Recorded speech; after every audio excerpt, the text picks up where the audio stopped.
হযরত ওমর বলেন, একবার আমি রাষ্ট্রের হিসাব করছিলাম মোমবাতি ধরিয়ে অথবা শলাকার উপরে জয়তুনের তেল লাগিয়ে আমি একটা হিসাব করলাম।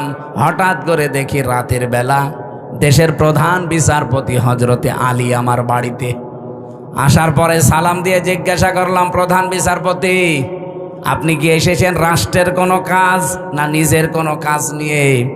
হযরতে আলী বলে, খলিফা, আমি এসেছি আমার পারিবারিক একটা সমস্যা নিয়ে। হযরত ওমর সঙ্গে সঙ্গে বাতিটা লিভিয়ে দিলেন।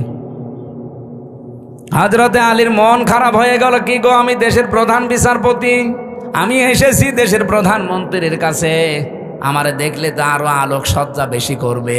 আর একটা জয়তুনের তেল দিয়ে লম্প জ্বালানো ছিল, বাতি ওইটাও দিল লিভিয়ে, এখন তো অন্ধকার হয়ে গেল, আমি কি বলতে যে কি বলবো।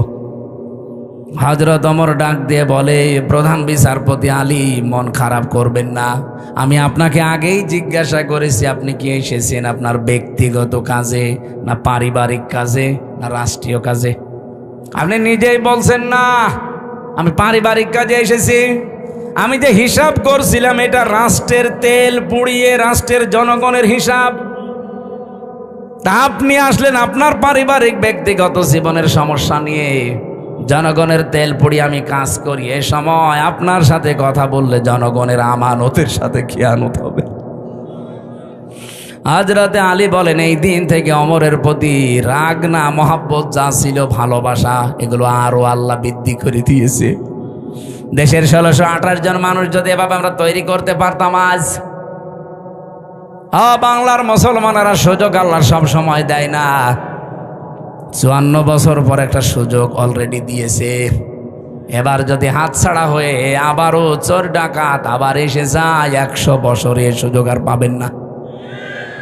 আমি বলছি না আপনি এই লোকটাকে দেন, এই লোকটাকে দেন না, আপনি এমন মানুষকে আপনার রায়, আপনার সিদ্ধান্ত, আপনার ভোট, আপনার আমানতটা দেবেন যে লোকটা পেলে আল্লাহর কাজ করবে, রাসূলুল্লাহর কাজ করবে, মানবতার কাজ করবে। আর যদি না নিজেই মারিং কাটিং এর ওস্তাদ হয়, আপনার নিজের কপালে নিজে কোড়াল লাগাবেন না।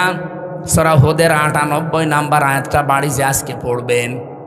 একদম কওমাহু ইয়াউমাল কিয়ামাতি ফাআওরাদাহুমুন নার ওয়া বিসাল ওয়িরদুল মাওরুদ। আল্লাহ পাক, এটা বাংলা অর্থ হচ্ছে, যেই দলের নেতা জাহান্নামে যাবে ওই দলের অনুসারী কর্মী সব তার সাথে জাহান্নামে যাবে। পৃথিবীতে কোনো মানুষ যদি একটা জিনিস হারিয়ে ফেলে, ওই হারানো জিনিসের বিনিময়ে আল্লাহ রাব্বুল আলামিন কমপক্ষে তাকে ডবল করে দেবে দুনিয়া আখিরাত মিলে। কোরআনের আয়াত এবং হাদিসের বর্ণনা অনুযায়ী পৃথিবীতে কেউ যদি একটা কষ্ট সহ্য করে, দুঃখ পায়, আর এই কষ্টটা যদি 3টা কারণে পেয়ে থাকে, তাহলে কমপক্ষে 10 থেকে 70 গুণ পর্যন্ত দুনিয়া আখিরাতে তাকে শান্তির ব্যবস্থা আল্লাহ করবে। ফাইন্না মাআল উসরি ইসরা, ইন্না মাআল উসরি ইসরা। এই আয়াতের তাফসিরে দেখবেন ফি জিলালিল কোরআন সাজ্জাদ কুতুব রহমাতুল্লাহ আলাইহি টিকার ভেতরে তিনি দিয়েছেন, কোন মানুষ যদি দুনিয়ার ময়দানে একটা কষ্ট সহ্য করে,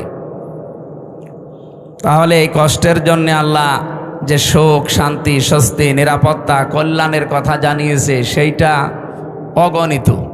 এই জন্য ইসরার আগে আলিফ লাম নেই, উসরুনের আগে আলিফ লাম আছে, এটা মারেফা, এটা নির্দিষ্ট। এর আগে মা আছে, মা মানে সঙ্গে, সাথে। আল্লাহ এর আগে ইন্না দিয়ে গ্যারান্টি দিয়েছেন, অবশ্যই কষ্টের সাথে, কষ্টের পরে, কষ্টের সঙ্গে শোক আছে। তো কয়টা? আমি যেহেতু আলিম মাদ্রাসা, অনেক আলেম এখানে আছে, একটু চিন্তা ভাবনা করে আয়াতগুলো পড়বেন, মজা পাবেন। এদিকে তাকান, তাকান এদিকে। আমার কথা যেটা বলি ওখান থেকে আমি একটা শিক্ষা নিয়ে আসি আগে, তারপরে সামনে যাই। এই আয়াত থেকে আমাদের শিক্ষা কি? একটা কষ্ট যদি কেউ দুনিয়াতে সহ্য করে, একটা কষ্টের বিনিময়ে কমপক্ষে, যেহেতু ইসরার আগে আলিফ লাম নেই, এটা অনির্দিষ্ট, এটা নাকেরা, তার মানে শোক একটা দুইটা না, কত দেবে এটা আমরা জানি না। আল্লাহ একটা নির্ধারিত নিয়ম দিয়েছেন যে সর্বনিম্ন 10, মাংজা বিল হাসানাতি ফালাহু আশরু আমসালিহা। একটা নেকির কাজের পরে কমপক্ষে আল্লাহ ওই 10 গুণ পর্যন্ত সওয়াব দেয়, আর সর্বঊর্ধ্বে 70 গুণ। এরপরে কত আছে এটা আমাদের ধারণার বাইরে, বেগাইরি হিসাব বলা আছে কোরআনে। তো এখানে যেহেতু একটা কষ্ট কেউ সহ্য করলে তার সাথে সাথে আল্লাহ শোক শান্তি দেবে কয়টা? কমপক্ষে নিম্নে 10, ওপরে 70-এর উপরে আরো আছে, আমরা 70 ধরলাম। এদিকে তাকিয়ে বলেন সর্বনিম্ন কত? এর উপরে অন্তত 70 ধরি, তার উপরে যত আছে আমাদের হিসাবের যেহেতু বাইরে, ওইটা বাদ দিলাম। একটা কষ্ট যারা আমরা সহ্য করি এর সাথে সাথে আল্লাহ সুখ শান্তি আমাদেরকে দেবেন 70টা। এটার ভেতরে কি আছে এখন আমরা বের করতে চাই। সুখ যদি আপনি দুনিয়ায় পেয়ে থাকেন, কষ্ট যদি আপনি পেয়ে থাকেন, এই কষ্টটা এই শোকটা হওয়া লাগবে 3টা কারণে। কয়টা? আমি কথা বোঝাতে পারছি কিনা বলেন? আপনি কষ্ট পেলেই হবে না, কষ্ট পাওয়া লাগবে দুনিয়ায় কয়টা কারণে? আরো জোরে বলেন। 1 নম্বরে আপনার যদি আল্লাহর জন্য কষ্ট হয়, রাসূলুল্লাহর জন্য কষ্ট হয়, মানবতার জন্য কষ্ট হয়। কয়টা কারণ পেলাম? এই 3 কারণের বাইরে যদি কেউ কষ্ট পায়, তার কষ্টের সাথে আল্লাহ সুখ শান্তি রেখেছেন, এ কথা কোরআনে নেই। এ মাদ্রাসার যারা সম্মানিত আলেম ওলামা যারা আছেন তাদেরকে বলছি একটু ভালো করে খেয়াল করেন।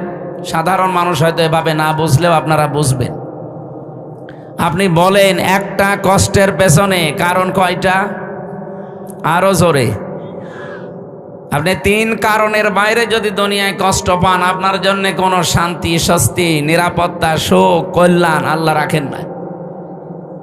বহু মানুষকে আমরা দেখি এই 3 কারণের বাইরেও তারা কষ্ট সহ্য করে। এই যে প্রেম যারা করে, ছেঁকা খায়, কষ্ট পায় না?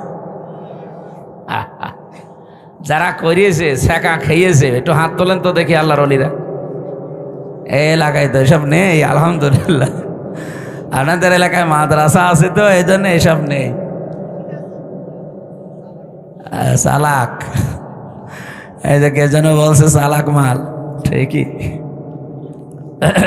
যাই হোক, এই কষ্টের পরে সুখ পাবেন না। পরকীয়া প্রেমে যারা আছে এরা যদি একটু মানে কিছু হয়, কষ্ট পায় না? এই কষ্টের সাথে কি সুখ আছে? না। এটা হাসি না, আপনি নাম ধরেই বলছি, আমার দাদির বয়সী তো এই জন্যে। উনি যখন চলে গেল কষ্ট পায়নি? কি কষ্ট পেয়েছে আপনি দেখেছেন, কি কান্না কাঁদছিল। আমার তো মনে হয় স্বামী মরে গেলেও ও এত কাঁদেনি। কি কন্দন গো, মনে হচ্ছে যে সব মরে গেছে একদিনে। আমি এর আগেও কন্দন দেখেছি কিন্তু চোখে পানি দেখিনি। এই দিন সত্যিই চোখে পানি বেরিয়েছিল। তার মানে এই দিন কষ্ট, কথা বললে না কেন? এই যে কষ্ট পেলে, কষ্টকে আল্লাহর জন্যে, রাসূলুল্লাহর জন্যে, মানবতার জন্যে, কিসের জন্যে? মানবতা ধ্বংস করার জন্যে। তাহলে কোরআন বলছে যারা কষ্ট পাবে, কারণ কয়টা? এখন আমরা যারা এই যে 54 বছর স্বাধীন হয়েছে বাংলাদেশ, বিশেষ করে 15.5 বছরে কষ্ট পেয়েছি। আমি নাম ধরেই বলছি ভাই, আমি নিজে যেহেতু ভিকটিম, আমি কষ্ট পেয়েছি। নাকি মনে করছেন আমার কোনো কষ্টই হয়নি? আরে ভাই, আমি যোগাযোগ বিচ্ছিন্ন ছিলাম 3 বছর ফাঁসির কন্ডেম সেলের ভেতরে। সেলখানার ভেতরে আর একটা জেল আছে, তার নাম বলা হয় সেল।